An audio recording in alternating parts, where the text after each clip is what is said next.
오늘따라 게시판에 시댁 갈등 이야기가 많네요. 이 카페에 글 한 번 남긴 적 없지만 보다 보니 제 몇 년 전 생각이 나서 노트북을 한번 켜봅니다. 몇 해 전 저는 시댁 옆집으로 이사 가게 되었어요. 그것도 시어머니의 단식 투쟁에 의해서요. 무슨 일이냐고요? 얘기 본격적으로 시작할게요. 남편과 결혼하고 2년 정도 신혼 가진 후 첫 아이를 갖게 되었어요. 아들이었죠. 시댁에서나 친정에서나 둘 다 집안 첫 개혼에 첫 손주라 얼마나 좋아하셨는지 모릅니다. 게다가 은근히 보수적인 마인드가 있는 시댁에서는 첫 손주가 아들이라는 소식을 듣자마자 뛸 듯이 기뻐하시며 동네방네 거의 확성기를 틀다시피 하며 자랑을 하셨댔죠. 그리고 뱃속에 있는 아이에게 엄청 집착 아닌 집착을 하시더군요. 제가 먹는 거며 눕는 자세까지도 하나부터 10까지 간섭하려 하셨고, 제가 패스트푸드가 땡겨서 햄버거를 사 먹는 걸 걸리면 그날 거의 1시간은 잔소리를 들어야 했어요. 이게 왜 가능했냐면 시댁이랑 저희 집은 같은 지역에 살고 있어요. 시아버지 사업을 같이 하다가 남편이 따로 나와서 새로 업체를 차렸거든요. 남편은 광역시로 이동하고 싶었는데 시아버님이 아직 남편 손이 필요하다고 하셔서 같은 지역에서 살고 있고요. 시어머니가 운전을 하시는데 차 끌고 저희 신혼집까지 매일같이 찾아오셨어요. 차로 10분 거리거든요. 그 동네가 그 동네이다 보니 제가 장을 보다가도 시어머니를 마주치고 친구랑 만나 수다 떨고 있을 때도 갑자기 나타나실 정도로 코딱지만한 동네입니다. 어머님은 임신한 저에게 먹을 거 조심해라 늘 당부의 말씀을 하셨고 저는 내내거리며 대답만 하다가 어느 날 패스트푸드점 들어가는 걸 딱 걸린 거죠. 얘, 햄버거 먹으면 태어날 아기 아토피 걸린다고 했잖아. 우리 손자 피부 때문에 고생하는 거 보고 싶어? 어머님, 저 참고 참다가 먹은 거예요. 저도 엄만데 왜 아이 생각 안 하겠어요? 너무 먹고 싶으니까 그랬죠. 못 먹는 스트레스가 더 몸에 안 좋대요, 어머님. 저도 평소에는 내내거리는 스타일이지만 아니다 싶을 때는 할 말 다 하는 성격이라 가끔씩 시어머니와 트러블이 있었습니다. 아니, 얘, 그 10달 참는 게 그렇게 어렵니? 나 때는 이런 거 하나 안 먹고 산이며 들에서 나는 좋은 것만 먹고 네 남편 낳았어. 다들 시어머니가 그러신가요? 아기 생기기 전에는 별 터치가 없으셨는데 손주 생기자마자 저에게 엄청 시짜짓 하시더라고요. 처음에는 제 생각해서 하시는 잔소리인 줄 알았는데 들어보면 볼수록 저는 뭐 그냥 손주 낳는 사람일 뿐이란 생각밖에 안 들더라고요. 그런 시어머니 때문에 어느 순간부터 당연히 스트레스 받았죠. 남편이랑도 참 사이좋은 인꼬 부부였는데 제가 시어머니 때문에 힘들어하니 크고 작게 싸우게 됐죠. 남편도 은근히 시댁편 들더라고요. 제가 예민하다면서요. 그러다가 임신 7개월쯤 한 번 크게 싸운 적이 있었고 그날 밤 배가 심하게 뭉쳐서 응급실에 가게 됐어요. 급하게 조산 방지 처치받고 3일 입원했다 퇴원했는데 그날 남편이 엉엉 울며 반성하더라고요. 산부인과 의사가 좀 나이 많으신 여선생님이셨는데 남편을 혼냈다고 하시더군요. 남편 하나 믿고 시집 와서 아이 가진 부인인데 남편이 되어서 스트레스 줘서 되겠냐고 한 소리 하셨댔고 가뜩이나 아이 잃을까 노심초사하던 남편이라 제가 병원에 실려간 게 큰 전환점이 된 것 같더라고요. 그날 이후부터 남편은 전적으로 제 편이 되어 주었습니다. 그래서 시어머니가 연락도 없이 찾아올 때면 본인이 방패가 되어 저를 막아주었고 시댁 스트레스 안 받게 저를 잘 보호해 줬어요. 고마웠죠, 남편에게. 아이 낳고 나서도 온 힘을 다해 잘하려는 남편에게 감동해서 아직까지도 사이는 좋은 편입니다. 시어머니가 조리원 들어가는 대신 시댁에 들어와 몸조리 하라고 몇 번이나 말씀하셨지만 솔직히 너무 불편할 것 같더라고요. 그래서 거절하고 조리원 2주 예약했습니다. 그날도 전화가 와서 난리가 났었어요. 아니, 2주나 예약을 했어? 하더라도 일 주면 되지. 그 정도만 조리원 있다가 우리 집 들어와라. 내가 조리 잘 해줄게. 아니, 우리 손자를 어떻게 태어나자마자 남의 손에 맡기니? 응? 어머님, 다들 전문가예요. 저나 어머님보다 아이 잘 봐주실 거예요. 걱정 마세요. 어머님은 그렇게 아이 태어나기 직전까지도 조리원 계약을 취소하라고 저희를 회유하셨네요. 잠깐 흔들릴 뻔도 했지만 출산하고 나서 어머님이 제가 신생아 젖 물리는 거 보면서 가슴을 유심히 보신다거나 유륜이 어쩌고 저쩌고 하시는데 너무 불쾌하더라고요. 저희 친정엄마한테도 가슴을 이렇게 보여드린 적이 없는데 어머님은 그저 제 가슴이 사랑하는 손주의 밥통 정도로 생각하시는 건지 제가 수치스러워하는 것도 아랑곳 않으신 채 심지어 제 가슴을 주물럭거리기까지 하셨어요. 젖이 좀 나오긴 하냐? 우리 손자가 지금 배불리 먹고 있는 건가? 어머, 어머님, 그렇게 만지시면 좀... 뭐 어떠냐? 너도 이제 애엄마인데 이건 가슴이 아니라 이제 젖이지 뭐. 진짜 스트레스 받더라고요. 조리원 들어가길 잘했죠. 그리고 친정엄마가 저랑 애기 한 달 정도 보살펴 주시기로 했는데 그것도 얼마나 기분 나빠하시던지요. 그리고 매일 오려고 하시는 것도 남편이 시어머니께 화를 내가며 겨우 막아 주말에 한 번 오시게 했습니다. 남편이 개입하기 전에는 정말 매일 오려고 하셨거든요. 그것도 밥때 맞춰서요. 친정엄마가 제 몸조리도 하시느라 바쁜데 시어머니 대접해드리는 거 보자니 제 속이 터지더라고요. 저라면 반찬을 좀 가져오거나 아님 뭐 시켜 먹자고 할 것 같은데 시어머니가 당연한 듯이 친정엄마 밥상을 받으시더라고요. 그거 보고 제가 남편한테 난리쳐서 친정엄마 조리 받을 동안 시어머니 못 오게 했습니다. 오더라도 주말에 잠깐 보실 수 있게 하라고요. 뭐 이런 크고 작은 일들이 많았습니다. 당연히 은근한 고부 갈등이 있었죠. 그나마 남편이 맞고 저도 할 말 다 하면서 약간의 거리를 두려고는 했지만 쉽지 않더라고요. 가까이 사는데 연을 끊고 살 수는 없는 노릇이었고요. 아무튼 이런 상황에서 아이는 무럭무럭 돌까지 자라났습니다. 첫 아이니 저희 부부에게도 얼마나 보석 같은 존재였겠어요. 가뜩이나 저나 남편이나 둘 다 늦게 결혼한 편이라 그야말로 오기야 금이야 하며 아이를 키웠고 시어머니도 아이에게 엄청 사랑을 주셨습니다. 그런데 절대 주머니는 안 여시더군요. 솔직히 말해 이상하더라고요. 아이 태어나고 나서 모든 걸 다 해주실 것처럼 말씀하셨는데 아이 내복 하나 해주신 게 다였거든요. 뭐 당연히 손자에게 금전적으로 퍼부어 주실 의무는 없지만 말이랑 행동이 좀 다르셔서 의아하게 생각하던 차에 의문이 풀렸습니다. 시어머니가 돈을 긁어 모으고 시골에 있는 산도 처분해 집을 하나 더 사셨다고 하더라고요.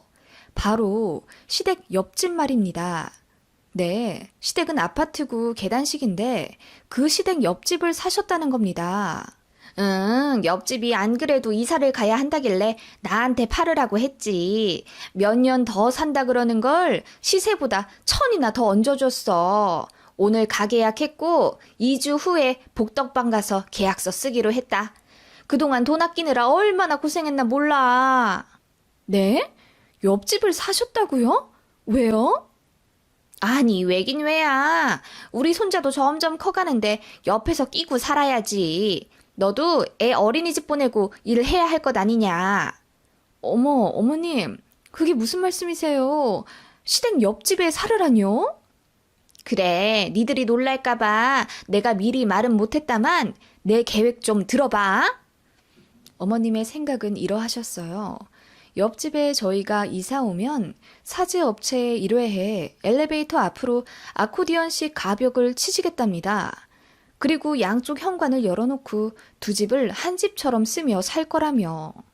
저희 집 살림도 어머님이 좀 도와주실 거고 손자가 양쪽 집 자유롭게 드나들며 뛰어놀게 하실 거라는 기상천외한 계획을 늘어놓으시며 기대에 부풀어 계시더라고요.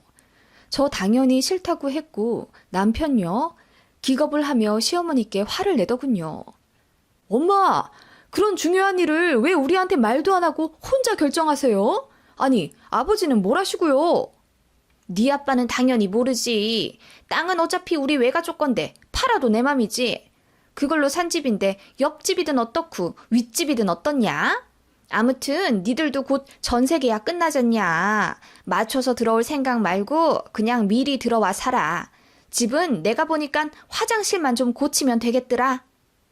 엄마, 대체 무슨 말이야, 정말. 우리는 안 가. 이쪽에서 내년에 어린이집 보낼 생각도 하고 있는데 엄마 혼자 무슨 김칫국 혼자 마시고 계셔. 빨리 취소해. 그 계약 말이야. 우리는 안 들어갈 테니까. 니들도 어차피 그 집 줬다면서. 니들 돈 쓰지 말고 여기 들어와 살으래도.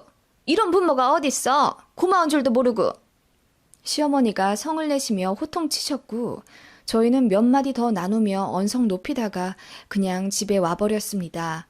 시어머니는 계속 전화며 카톡으로 어서 짐 싸서 옆집으로 들어오라고 성하셨고요. 손자 빨리 보고 싶으니까 어서 오라고 얼마나 막무가내이시던지. 지금 글 쓰면서도 그때가 생각나서 몸서리가 쳐지네요. 아무튼 그렇게 시어머니는 혼자 난리치시다가 시아버지도 사실을 알게 되시며 부부싸움을 하신 것 같더라고요. 독단적인 집 계약으로 시아버지도 화가 많이 나셨대요. 아무튼 그런 상황이었고 저는 스트레스로 인해서 온몸에 발진이 일어나 병원에 입원도 할 정도였습니다. 친정에서도 당연히 난리가 났었죠. 그때 정말 생각도 하기 싫네요. 인자하신 친정아빠가 극대노하셔서 제 남편에게 중간 자리 똑바로 있으라고 화를 내실 정도였죠. 저희는 곧 전세 계약이 끝나가서 다른 집을 알아봐야 하는 상황이었고 저나 남편이나 시댁 옆집으로는 죽어도 들어가기 싫다는 게 저희 입장이었기에 시댁에 다시 한번 말씀을 드렸어요. 다른 동네로 이사 갈 거라고. 사실 저희 진짜 계획이었거든요. 받은 동네가 있었고 마침 친정에서도 금전적으로 도움을 주시겠다고 하셔서 무리하더라도 타 동네로 매매해서 갈 생각이었어요. 그런데 시어머니가 이렇게 떡하니 집을 사놓으실 줄은 몰랐죠. 아무튼 저희 계획을 단호하게 말씀드리니 시어머니가 뒤집어 지시더군요. 그러면 사놓은 집은 어떡하냐면서 어떻게 이렇게 피도 눈물도 없이 나올 수 있냐며 그야말로 엉엉 우시더군요. 어르신이 그렇게 대성통곡하는 모습을 처음 봐서 저희도 멘붕이었습니다. 어머님은 저희 꼴도 보기 싫다며 나가라고 하셨고 그냥 죽어야겠다 하시더군요. 그날 이후로 어머님은 죽 한 모금 들이키지 않으셨어요. 웬만하면 저희 편도 그렇다고 어머님 편도 안 드는 중립이셨던 시아버지가 말씀하시더군요. 시어머니가 3일째 밥을 안 먹고 계시다며 그나마 물 한 잔 겨우 먹는 게 다고 내내 누워 계시는데 저러다 큰일 날 것 같다며 저희더러 좀 숙이고 들어오면 안 되냐고 어렵사리 말씀하시더군요. 모른 척 하려다가 그냥 남편 데리고 시댁에 가봤습니다. 그랬더니 정말 초췌한 몰골로 누워 계신 시어머니가 계셨어요. 그거 보니 참 마음이 그렇더군요. 남편이 처음에는 큰 소리 쳐가며 이러면 엄마만 손해지 왜 이러고 있냐고 그러더니 그래도 자식이니 마음 약해지는 게 눈에 보이더군요. 저도 진짜 화는 났지만 에라 모르겠다 하는 심정으로 옆집 이사 오겠다고 했습니다. 그랬더니 대번 자리에서 박차고 일어나시며 얼굴에 화색이 도는 시어머니셨습니다. 정말 이사 올 거냐며 재차 물으시길래 제가 말했죠. 어머님, 근데 어머님이 많이 힘드실 수 있어요. 그건 아셔야 해요. 힘들어 봤자지. 우리 손주만 매일 볼 수 있다면 나는 괜찮아. 그렇게 저희는 시댁 옆집으로 들어가게 되었습니다. 시어머니가 말씀하신 엘리베이터 앞 가벽은 관리사무소의 제지로 못하게 되었고 대신 시어머니는 저희 집 비번을 공유하여 제 집 드나들듯 왕래하게 되었죠. 저는 재택근무자라 남편 퇴근하면 아이를 맡기고 방에 들어가 4-5시간 일하고 새벽에 잠들어야 했는데 시어머니가 아이를 봐주신다고 하니 낮에 일할 수 있게 되어 그건 좋더라고요.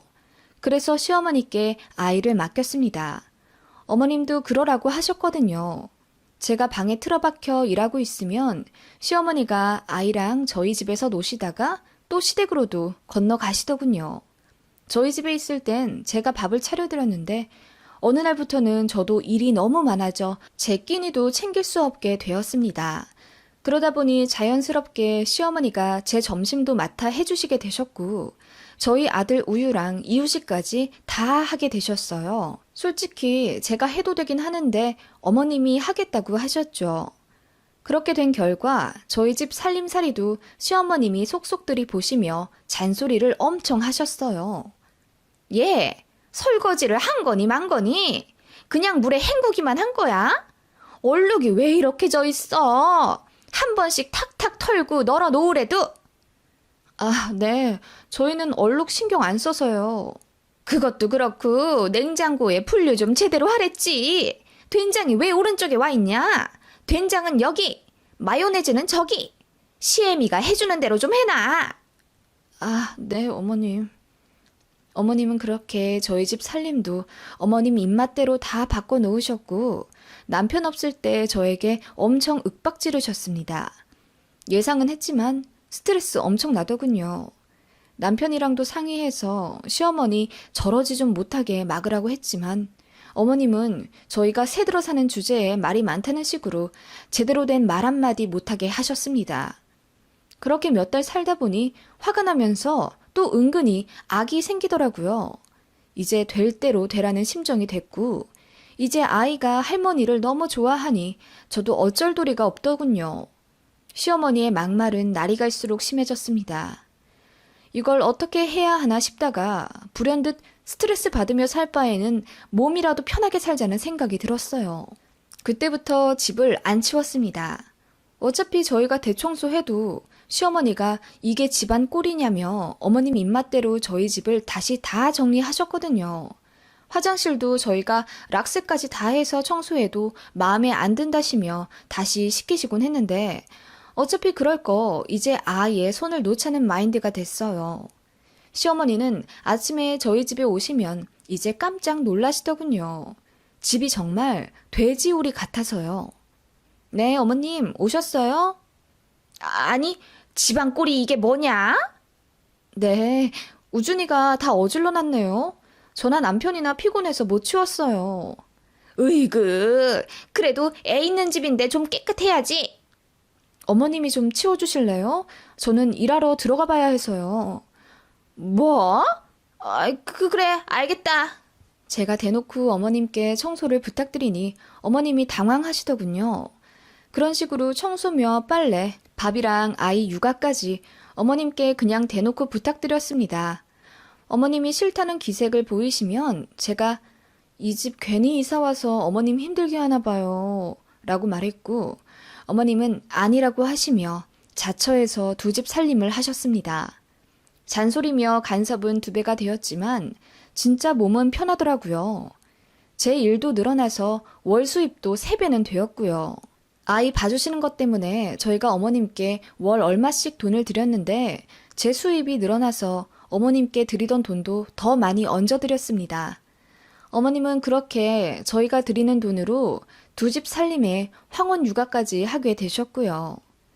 그렇게 아이가 2돌쯤 되었을 때 제가 이제 아이 어린이집 보낼 거라고 말씀드리니 어머님께서 안도의 한숨을 쉬시더군요.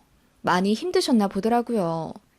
처음에는 큰 소리치며 매일 봐줘도 모자란다고 하던 눈에 넣어도 안 아플 손자가 이제 활동량도 늘어나고 저희 집까지 자처해서 봐주시다 보니 체력이 고갈되어 힘드신 겁니다. 그래도 오라고 큰 소리쳤던 자존심이 있어 그러신지 말 한마디 안 하셨는데 아이 2돌 될 때쯤부터 은근히 저희 집에 찾아오시는 횟수가 줄어드셨습니다.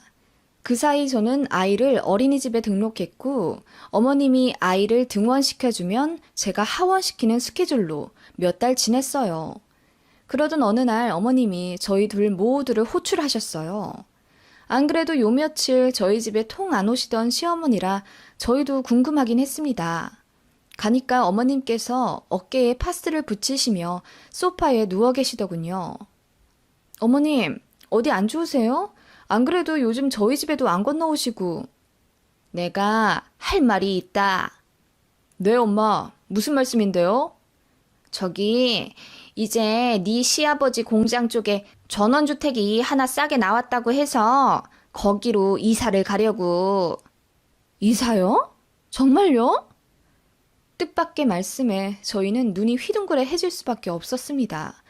그때 아이가 옆에서 할머니 이사 간다는 말을 알아듣고 울더라고요. 그러면서 같이 가고 싶다고 울고 불고 난리였습니다. 저는 솔직히 알겠더라고요. 굳이 안 가도 되는 이사인데 저희 때문에 가시는 것 같다는 느낌이 왔습니다. 죄송하기도 하면서 이러실 거면 왜 단식 투쟁까지 해가면서 저희를 오라고 하셨는지 모르겠더라고요. 속 없는 남편이 그럼 우리도 따라갈까? 우리 애가 엄마 없이는 이제 못 사는 것 같던데 하니까 시어머니가 얼굴이 하얗게 질리며 손사래를 치시는 겁니다. 거기 시골에 무슨 4살짜리 애가 오냐. 거기는 어린이집 차도 안 댕겨. 내가 알아봤어. 애들 살 곳이 못 돼. 니들은 여기 계속 살아라. 내가 그동안 애 보면서 받은 돈도 있고 전세 받는 셈 칠 테니까. 어머님이 그러시더군요.